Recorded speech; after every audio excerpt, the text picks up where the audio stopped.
My channel. So first of all అయితే కనుక video చూస్తున్న వాళ్ళు ఎవరైనా సబ్స్క్రైబ్ చేసుకోకుంటే సబ్స్క్రైబ్ చేయండి, అలాగే లైక్ చేయండి.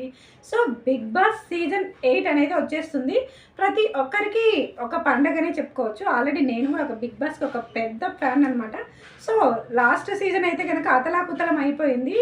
సో ఆ విశేషాలన్నీ ఇప్పుడు మీకైతే ఈ వీడియోలో చూపిస్తాను. అలాగే బిగ్ బాస్ 8 కంటెస్టెంట్స్ లిస్ట్ అయితే కనుక లాస్ట్ 2 months నుంచి అయితే చక్కర్లు కొడుతుంది. వాళ్ళు వస్తారు, వీళ్ళు వస్తారు, వీళ్ళు రావచ్చు, వాళ్ళు రావచ్చు అని చాలా యూట్యూబ్లో అయితే కనుక మొత్తం బిగ్ బాస్ గురించి అయితే కనుక నడుస్తుంది.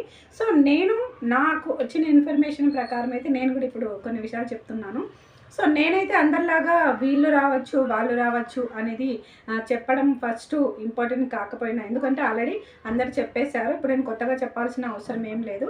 ఎందుకంటే కొంతమంది అయితే కనుక పేర్లు కూడా ఫైనల్ లిస్ట్ అనేది కూడా అనౌన్స్ చేశారు.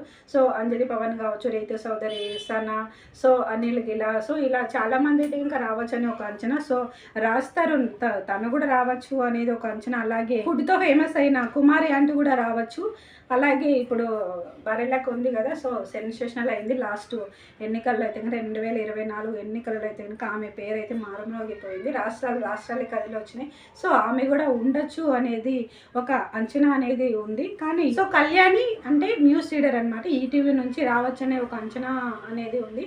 అలాగే రేఖా ఘోష్ ఒక యూట్యూబర్, సో సూపర్ డాన్సర్ కూడా తను కూడా రావచ్చు అనేది ఒక అంచనా ఉంది. సో వీళ్ళందరిది పక్కన పెడితే, ఎందుకంటే ఆల్రెడీ చాలామంది చెప్పారు వాళ్ళు రావచ్చు, వీళ్ళు రావచ్చు, ఫైనల్ లిస్ట్ ఇది అని.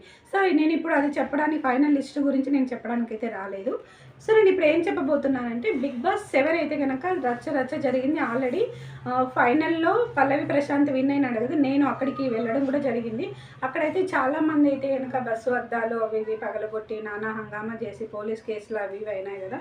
సో ఈ బిగ్ బాస్ 8 అలా జరగకుండా ఇప్పుడు ఏదైతే బిగ్ బాస్ హౌస్లో కంటెస్టెంట్స్ ఉంటారో వాళ్ళు ఆ బిగ్ బాస్లో వరకే గొడవలు కానీ కొట్లాటలు కానీ అవ్వడం జరుగుతుంది. వాళ్ళు బయటకు వచ్చిన తర్వాత ఫ్రెండ్స్ అయ్యి ఒకరికొకరు ఉంటారు. కానీ ఫ్యాన్స్ ఎవరైతే ఉన్నారో వాళ్ళు హౌస్లోని గొడవల్ని బయటకు తీసుకొని వచ్చి అద్దాలు పగలగొట్టడం, వాళ్ళ మీదకి రావడం, వాళ్ళ కంటెస్టెంట్ల ఫ్యామిలీ మీదకి రావడం, సో వాళ్ళ కార్లు ధ్వంసం చేయడం, ఇవన్నీ మనం లాస్ట్ టైం చూసాం బిగ్ బాస్ 7లో.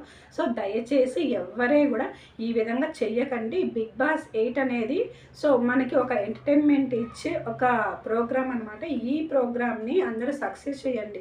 కానీ ఇలాంటి మనస్పర్ధలు కానీ, లేదంటే గొడవలు పెట్టుకోవడం, కక్షలు పెట్టుకోవడం, బయటకు వచ్చిన తర్వాత ఏదన్నా వాళ్ళ మీదకి చేయడం, హరాస్మెంట్ లాగా, సో ఇవన్నీ ఏది చేయకండి. ఒక షో, ఇది రియాలిటీ షో, గేమ్ని గేమ్ లాగానే చూడండి. బయటకు వచ్చిన తర్వాత ఇప్పుడు మీరు ఒక పెద్ద ఫ్యాన్ అని చెప్పుకోండి, అక్కడికి వెళ్ళి వాళ్ళని కలవండి, ఆటోగ్రాఫ్లు తీసుకోండి, వీడియోలు తీసుకోండి, ఫొటోస్ తీసుకోండి. అంతేగాని ఆపోజిట్ కంటెస్టెంట్ మీద మీరు ఎలాంటి దాడి చెయ్యకండి. ఎందుకంటే వాళ్ళందరూ బాగానే ఉంటారు, తర్వాత మీరు కూడా పోలీస్ కేసులు అంటూ కోర్టులు అనుకుంటూ తిరగాల్సి వస్తుంది. ఎందుకంటే లాస్ట్ 7లో బిగ్ బాస్ 7లో ఎవరైతే కేసులు ఉన్నాయో వాళ్ళు ఇప్పటికీ తిరుగుతూనే ఉన్నారు. సో అలాంటి వాటి జోలికి మీరు పోవకండి.